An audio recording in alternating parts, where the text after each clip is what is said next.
Olá pessoal, professor Sérgio Augusto na área para mais uma aula de História, dessa vez para falar sobre o processo de independência da América Espanhola, ou seja, das regiões colonizadas pela Espanha aqui no continente americano. Eu gosto muito de trabalhar com esse tema porque ele nos permite estabelecer algumas comparações com outros processos de independência. No caso, a independência da América Inglesa, dos Estados Unidos, e a independência da América Portuguesa, que é a independência do Brasil. Beleza? Então, bora de aula aí. Algumas considerações iniciais sobre o processo de colonização e independência da América Espanhola. Primeira informação geral para vocês, não se trata de um processo de independência ou emancipação política, e sim de um conjunto de processos de independência, beleza? Então foram várias regiões que conquistaram a sua independência do domínio espanhol. Então a primeira informação que vocês têm que gravar aí. Então o domínio colonial espanhol sobre a América ele vai ter início no final do século XV, com a chegada do navegador Cristóvão Colombo à América em 1492. Durante a passagem do século XVIII para o XIX, esse domínio ele vai ser colocado em xeque, né? E o desenvolvimento, né? A chegada ali do século XIX, o início do século XIX, vai marcar então a eclosão, né, dos movimentos de independência emancipacionistas ali, principalmente na primeira metade do século XIX, beleza? Aqui à direita tem uma imagem, uma escultura, né, que chama Simão. Ela foi criada pelo engenheiro Oscar Niemeyer e ela integra lá o Memorial da América Latina lá em São Paulo. E ela remete ao sangue, né, dos mártires latino-americanos ali que perderam a sua vida em prol da liberdade deste continente. Então aqui o vermelho representando ali o sangue e o continente americano. Então uma curiosidade que eu trouxe aí para vocês para a gente iniciar essa aula sobre esse tema. Mais adiante a gente vai falar do contexto histórico que vai favorecer o desenvolvimento do processo de independência da América Espanhola, que eu acabei de falar, não é um, se trata de vários. E ela está relacionada aos seguintes assuntos: a influência do iluminismo, que vai oferecer o suporte teórico para que ocorram esses movimentos emancipacionistas, né, os ideais iluministas aí de liberdade, igualdade e justiça. A própria independência dos Estados Unidos ou a Revolução Americana também, né, os Estados Unidos ele se tornou a primeira nação independente aqui de todo o continente americano, então isso vai acabar influenciando outros movimentos emancipacionistas. O desenvolvimento industrial da Inglaterra, já ali no século XVIII e caminhando para o século XIX.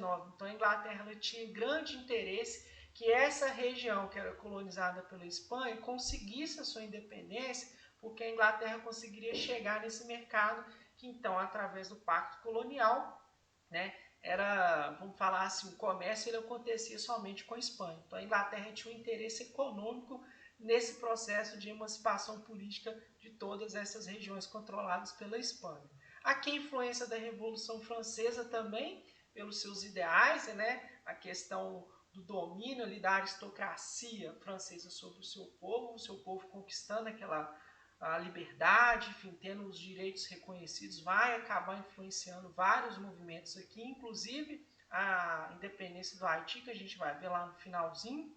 E talvez o fator maior para que essas independências ocorram está ligado às guerras napoleônicas. Então, assim que Napoleão Bonaparte ele toma o poder na França, ele inicia uma série de guerras ali no continente europeu, tentando dominar todo aquele continente. E nessas investidas, o Napoleão consegue uma muito bem sucedida sobre a Espanha. Então a Espanha passa a ser dominada pelo Napoleão Bonaparte, que ele entrega para o seu irmão, o José Bonaparte, para governar a Espanha. Então nesse momento que a França consegue o domínio sobre a Espanha, a colonização aqui, as regiões colonizadas pela Espanha aqui na América, vão pegar uma brecha para se organizarem e conseguir o seu processo de independência. Então é muito importante relacionar as guerras napoleônicas com a fragilidade, né, da colonização espanhola aqui na América, beleza? Aqui uma foto do Napoleão Bonaparte, o causador aí dessas guerras napoleônicas aí, imperador da França. Mais adiante, então, a gente vai falar um pouquinho de como que se organizava a sociedade colonial espanhola aqui na América. Trata-se de eu coloquei aqui uma sociedade estratificada que se organizava da seguinte maneira. Então, nessa imagem aqui, a gente consegue ver 5 grandes grupos, tá certo?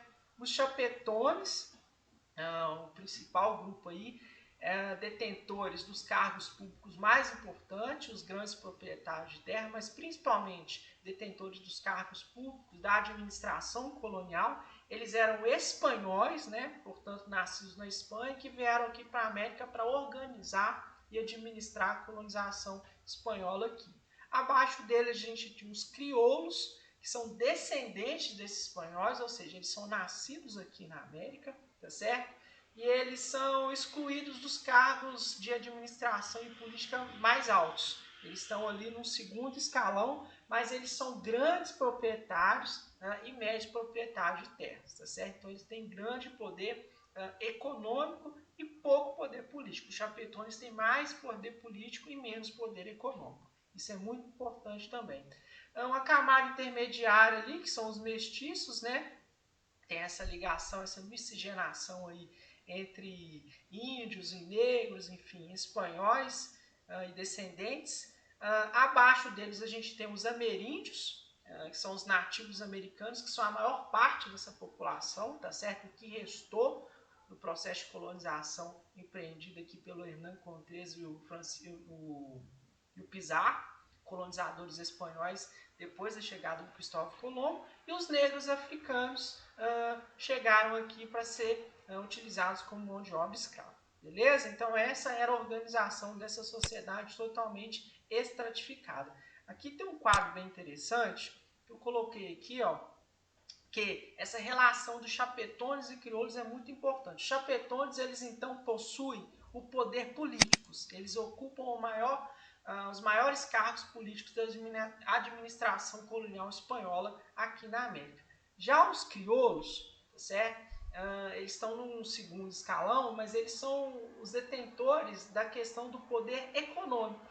Então, se você tem poder econômico, isso abre margem para você começar a questionar e reivindicar alguns direitos políticos. E é isso que vai acontecer e vai acabar influenciando o processo de independência aqui da América Espanhola. Então, a gente vai ver mais à frente que os crioulos é que vão liderar, né, essa massa popular de mestiços, índios, negros, rumo à sua emancipação política nas várias regiões controladas pela Espanha aqui na América. Em resumo, né, os chapetones eles têm muito poder político e os crioulos têm muito poder econômico, beleza? Mais adiante a gente vai falar então dos processos de emancipação política, e aqui eu coloquei uma tabela para a gente comparar tanto a América inglesa, a espanhola e a portuguesa, beleza? Então, no processo de emancipação política da América espanhola, há diversas peculiaridades, singularidades em relação aos processos de independência da América inglesa, que é a independência dos Estados Unidos, que a gente já estudou, e da América portuguesa, que é a independência do Brasil, que a gente também já estudou. Quais diferenças são essas? Estão aqui, ó. Na América inglesa, né, com a independência dos Estados Unidos, a gente teve um processo de expansão territorial. Então a gente ainda vai ver isso, essa questão de como que os Estados Unidos vai expandir o seu território. Muito ligado à questão da marcha para o oeste, associado ao ideário do Destino Manifesto, que era uma teoria, né, criada ali pelos Estados Unidos, que eles acreditavam de que Deus escolheu os Estados Unidos para trazer o desenvolvimento para toda a América, tá certo? Então, pós-independência da América Inglesa e dos Estados Unidos, ocorre um processo de expansão territorial, dado que a Inglaterra colonizou somente as 13 regiões ali limitadas ao litoral dos Estados Unidos, que é hoje. A partir dali, eles iniciaram a marcha para o oeste, então eles expandiram o seu território. Já a América Portuguesa, que é a do Brasil, a gente vai ter um processo de manutenção da unidade territorial, com pequenas alterações sofridas ao longo do século XIX e XX. Ali a gente teve algumas guerras ali da Cisplatina, alguns casos específicos, mas, né, a região colonizada pelos portugueses e pós a independência do Brasil, ela continuou basicamente quase que a mesma. Já no processo de independência aqui da América Espanhola, que é o que a gente está estudando, a gente vai ver que vai ocorrer a fragmentação territorial. Não só territorial, tá? Lá no final a gente vai ver que vai ser política também. Por quê? As regiões conquistadas aqui pela Espanha, com o passar da independência, elas vão se dividir, né, e cada região, então, vai ser colonizada por um chefe de Estado ali, que, aliás, vão dar origem a repúblicas. Né? Então, no processo de independência da América Inglesa nos Estados Unidos, os Estados Unidos se tornou uma república, da América Portuguesa, que é o Brasil, a gente se tornou uma monarquia, e na independência da América Espanhola teve a fragmentação territorial e eles se tornaram repúblicas também. Então, lá em cima a gente tem expansão na inglesa, na portuguesa a gente tem manutenção da unidade territorial e na espanhola a gente tem a fragmentação da territorial aí, beleza? Um mapinha aqui para a gente falar um pouquinho disso, ó. Quando a gente estudou a colonização da América Espanhola, a gente viu que a Espanha dividiu a região colonizada por ela em vice-reinados e capitanias gerais. Então aqui a gente consegue ver esses vice-reinados aqui, tá certo? E as capitanias, e pós-independência, esses vice-reinados, onde ficavam essas capitanias gerais, deu origem a vários e vários aqui estados independentes. Eu vou dar um zoom para vocês, mas mais na frente a gente vai retornar. Então aqui tem o ano de cada um desses processos de independência. Beleza? Tá de toda a América, né? Tá falando aqui do Brasil, mas a ênfase maior nossa é sobre essa região aqui que a Espanha colonizou. Beleza? Conclusão aqui então. Enquanto no Brasil a independência ocorreu de forma rápida, né? Com poucos focos de resistência, e a gente conseguiu a nossa emancipação política, a gente conseguiu preservar a nossa unidade territorial e estabeleceu uma forma de governo que é a monarquia. Já na América Espanhola foi diferente, né? Ocorreram várias guerras, então não foi nada rápido, várias guerras, com muito mais participação popular, e aí vai ocorrer a fragmentação política e territorial, e foram instaladas nessas regiões antes colonizadas pela Espanha, regimes republicanos, beleza? Basicamente, com raras exceções, ali no caso do México, ali, que teve também monarquia, o Brasil foi um dos únicos países aqui, nações independentes de toda a América, a ter uma monarquia após a sua independência. Hoje a gente já é uma república. As lutas por essa independência, né? Então a luta pela independência das colônias da América Espanhola se desenvolveram ao longo do século XIX, a gente viu isso lá no início, e podem ser divididas em dois momentos ou fases. Essa primeira fase aqui vai de 1810 a 1816. Em resumo, o que esse texto aqui está falando, né? Que em virtude da bem-sucedida invasão de Napoleão, que é francês, sobre o território espanhol, retirando do poder lá o rei Fernando VII, ocorreu uma fragilidade das colônias aqui espanholas da América. Então esse processo vai favorecer o desenvolvimento de alguns poucos movimentos de independência. Então alguns poucos países nesse período aqui de 1810 a 16 vão conquistar a sua independência em virtude dessa fragilidade imposta aqui pela invasão francesa à Espanha, beleza? Já o segundo momento, né, que vai de 1816 a 1825, tem sua origem ligada, então, à derrota de Napoleão lá na Europa. Lá. E aí o Fernando VII, ele é recolocado no poder da Espanha, e para manter ali a sua autoridade, ele então começa o quê? A inserir de novo, a retomar a sua política mercantilista aqui na América. E o que vai acontecer? No primeiro momento aqui, ó, após essa fragilidade, os crioulos eles vão criar as juntas governativas, né, que vão dar maior liberdade política para essa classe, né, que está abaixo dos chapetones aí. E aí, quando Fernando VII assume o trono da Espanha de novo, né, a fim de reafirmar sua autoridade jurídica, essa liberdade que os crioulos conquistaram vão ser contestada, e os crioulos não estavam satisfeitos de ter aquele direito que eles conseguiram negados naquele momento. Então, nesse segundo momento, vai ocorrer uma segunda leva de conflitos e tensões ali na América Espanhola que vão resultar na maioria dos processos de independência da América Espanhola. Beleza? E aí a gente vai falar das guerras de independência aqui com destaque para a atuação do Simão Bolívar, né, que acabou virando lá o presidente da Gran Colômbia. Então, olha só o que eu coloquei aqui. Então, apesar das declarações de guerra de independência, a Espanha, não concordando em perder seus territórios, passou a reprimir violentamente as lutas emancipacionistas, ou seja, os processos de independência. Só que aí quem que vai entrar na jogada?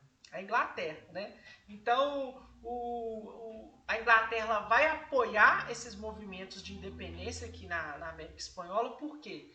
Como eu falei lá no início da aula, a Inglaterra ela tinha interesse que a Espanha perdesse essas regiões aqui para ela conquistar esse mercado aqui, para ela, né, ter essa relação comercial externa com essas regiões aqui. Então, apesar dos esforços dos espanhóis, né, inclusive da própria França de mandar um efetivo de exército aqui, não vai conseguir. Eu coloquei aqui, ó, que os colonos americanos eles vão vencer a Espanha com a ajuda da Inglaterra, né, que vai apoiar os movimentos de emancipação política aqui, porque tinha grande interesse em atividades comerciais aqui no seu continente americano.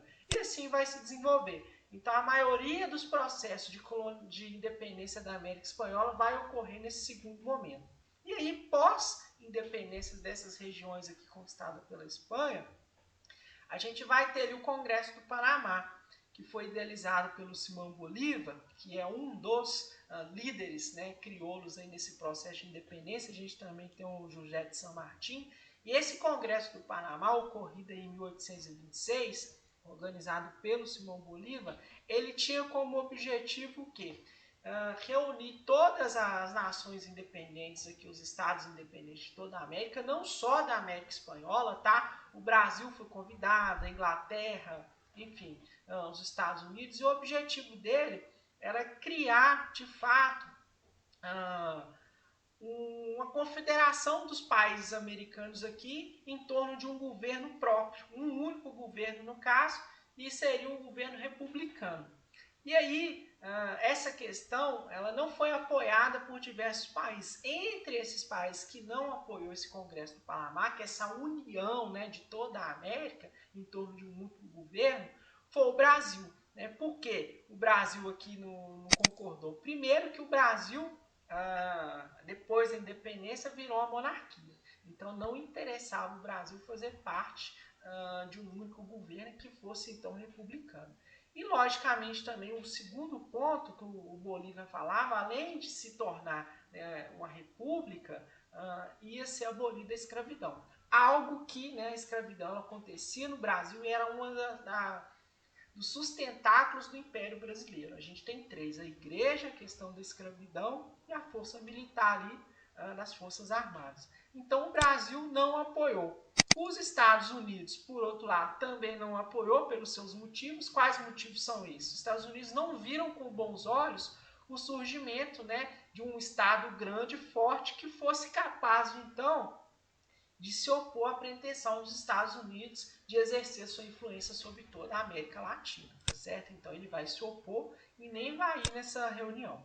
A Inglaterra, né, ela também queria o quê? Via a integração americana, né, como ameaça ao seu projeto de hegemonia econômica a ser implantado aqui no continente. Então, se esses países se organizassem de forma conjunta com o governo central, essas relações comerciais inglesas iam ser dificultadas por causa disso. Essa fragilidade ia facilitar muito. Aqui o José de San Martín, o líder crioulo, e o Simão Bolívar, né, os dois grandes líderes desses processos de independência aqui da América Espanhola.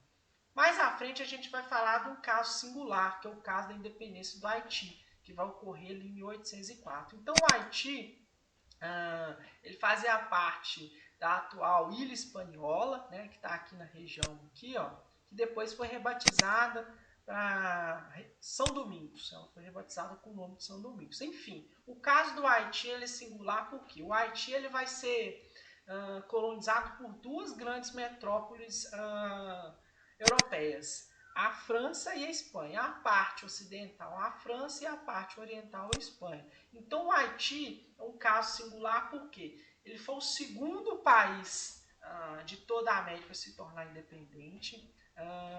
Essa independência ela foi liderada por negros e foi o primeiro Estado-nação independente aqui da América a abolir a escravidão. Então a independência do Haiti ela é muito singular por esses fatores. Além de ser colonizado por duas metrópoles, foi a segunda nação a se tornar independente, aqui da América Latina a primeira em toda a América a acabar com a escravidão, e foi um movimento liderado por negros.